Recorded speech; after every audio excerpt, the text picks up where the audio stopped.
Hey, what's going on, everybody? Welcome to Wizards Outlet. We got Raymond Lyons here tonight. Wilson Tarpe Jr. And look, the Nets and the Wizards, their fourth consecutive loss. It's the sixth straight to the Nets, however, with the 124-97 win. For Washington, it started slow, got back into the game in the second quarter. And then in the third quarter, they had one of those moments in the third quarter. 40-point third quarter, and the Nets never looked back. You had Nick, some of those things we talked about, the issues on the glass came to fruition this evening. Nick Claxton and Day'Ron Sharpe had double-doubles. But Ray, just your thoughts. Hey, man, death taxes and the Wizards giving up 70 plus and a half. Like that's where we at this point. It's really not much to say, man. Like you said, it was a close game at halftime. Came out in the third quarter and just fell apart. And like we always say, once they get rocked, there's no recovery. The beating just gets worse. And that's what we saw tonight in its most purest form. The Nets came out in the third quarter and just steamrolled them, and it was a wrap from there. Um, you know, that's a byproduct of not being able to get stops and not running fluid offense. When those two things happen at the same time, you get a game like this.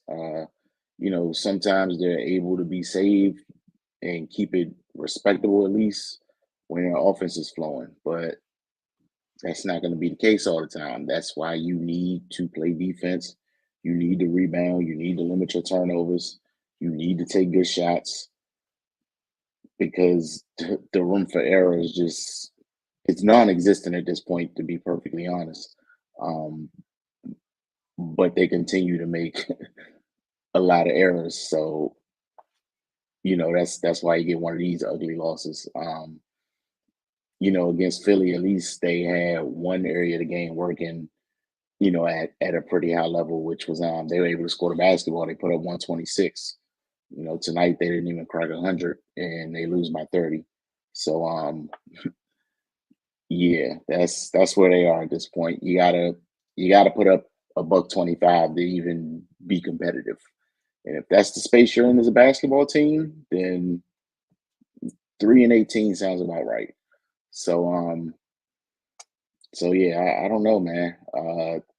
You know, it's one thing to have a guy like of Embiid's stature come in and do what he did, but every big can't look good against you. Like we saw earlier in the season, Mark Williams have a 20-20 game. Then these two guys come in and have double doubles. And any other big on any other team comes in here and it looks like they're just overwhelming you. That cannot be the case. At some point, you're going to have to put a body on somebody, box somebody out. Gaff is the only person that shows a pulse down there. He didn't have a good game tonight, and this is the result. So, I mean, he's the beginning and the end of their interior production on offense and defense. So, if he's not clicking all cylinders, then it's going to be a tough night inside. And we saw that, they got dominated in the paint, scoring wise, and on the board. So, yeah, man, it is what it is. They got to see Philly again on Monday. So we'll see, man. But yeah, not looking too good for them right now. Yeah, like you said, 70 plus in the paint is just way too much. And the age of the NBA we're in right now, people taking 30, 43s a night. So 70 plus in the paint's never a positive thing when you factor in both teams chucking up at least 20, right? They got to the line tonight, which was a good thing, but man, the glass, and we've been talking about it all year long. And I guess for me, the thing I get that you don't have the personnel in terms of the five to match up with the other team's big school, but it's one thing if you're making up for it with the rest of your team, and you have size further down the lineup. That's where my frustration comes in a little bit. Is shout out to Bilal. Bilal had 10 boards tonight, but I don't think it's a positive thing that Bilal was the high man on the glass tonight in his 25 minutes. From a personal standpoint, obviously that's a great look that your rookie understands that it needed to be done. But you got some other folks with more than decent size. Some of those nights where, Kuz and Denny, those rebounds need to possibly be up around 9 or 10. Just to make up for some of it. If Clax and Dayron are gonna give you that, Royce O'Neal can't have 8. Right. Cam Johnson having 5. Like, it adds up little by little in the other spots. So when they have 55 boards, you take those two had 26? The two bigs had 26. That's it. Just 26.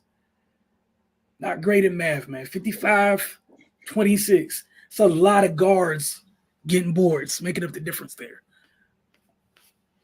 If you're making up if you're taking that part out where it's just the bigs, just the 5 that might be losing a little bit, the deficit is smaller. It's a smaller deficit, but you have size. It's not like you're void of size. You just don't have it at the 5, but you have it other places. We've seen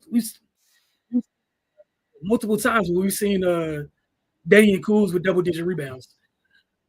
But this is the year where, not that they need to average 10, but need career highs on the glass, like right now. Like, as currently constructed, like, again, just being perfectly honest, it is what it is. I'm not saying you need to average 10. That's unrealistic. But, this team, he's 8.5, 8.5 a night. Like, yeah, you can't average 4. Like, yeah, that's the part. That's what got to give him a little bit more, man. You know what time it is? I have to ask, so it's gonna be up here. Who'd you have tonight? Player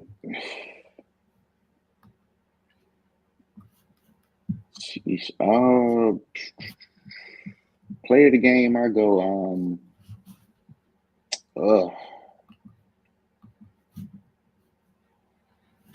I go Clax and Dayron Sharp. Yeah, I can't even get mad at you for that one. Yeah. You exploited a weakness, and you did so in a mighty way. 13 and 15 from your starting big, and because of what Dayron did, Clax only had to play 26 minutes. Mm-hmm. The other young fella came in, gave you 20 minutes, gave you 15 and 11. We even saw a little Harry Giles III a little bit later, when it was good to see him healthy and doing what he loves, obviously. But yeah, I'm with you. I thought the two bigs did a tremendous job. And to what you said earlier, you can explain the Embiid going for 50. It's a little tougher to digest here.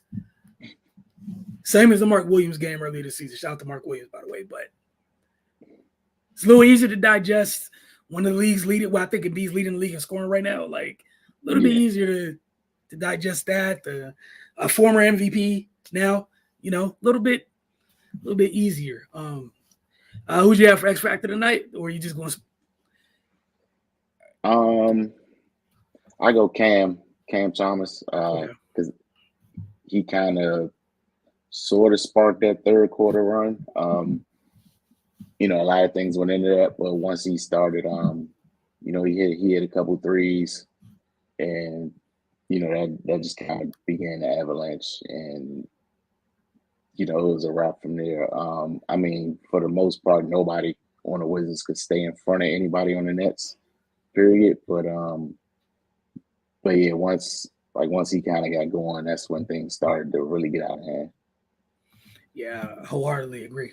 You didn't really hear his name until the third, and you look at what happened in the third afterwards. There's a reason they had 40 points in the third. I think everyone hears Very aware that man is a professional bucket getter, and he got going. And we know the Nets, typically this season, when he's had big nights, they usually roll. I think they're only 3 games over 500, but there's been at least 3 to 4 times this year where, you see Cam Johnson's name, you see Cam's name up on the ticker. You're like, 40. Wow, what happened? Yeah. The Nets got a dub. Look, we're gonna get to some of these comments, and as Ray said, keep in mind they got Philly on the road on Monday. A couple days to get yourself together, and the dude who gave you 50 a couple days ago, you going to their house. Michael Kirksey said he gave Mikal player of the game. That was his vote. Yeah. Can't argue with you, man. Right. We can only respect your opinion and your nomination. That's it. X Factor Claxton, not again. And just a bit. Yeah. Think you summed it up pretty well, Kirksey. We could have just read your comments to begin with, honestly. Right. Have another one of these nights. We'll just start with Kirksey said, we agree. But appreciate y'all, man. Y'all have a good night, and get some rest, enjoy the weekend, and we'll see y'all Monday when Washington takes on Philly in Philly. For Ray and myself, y'all have a great evening.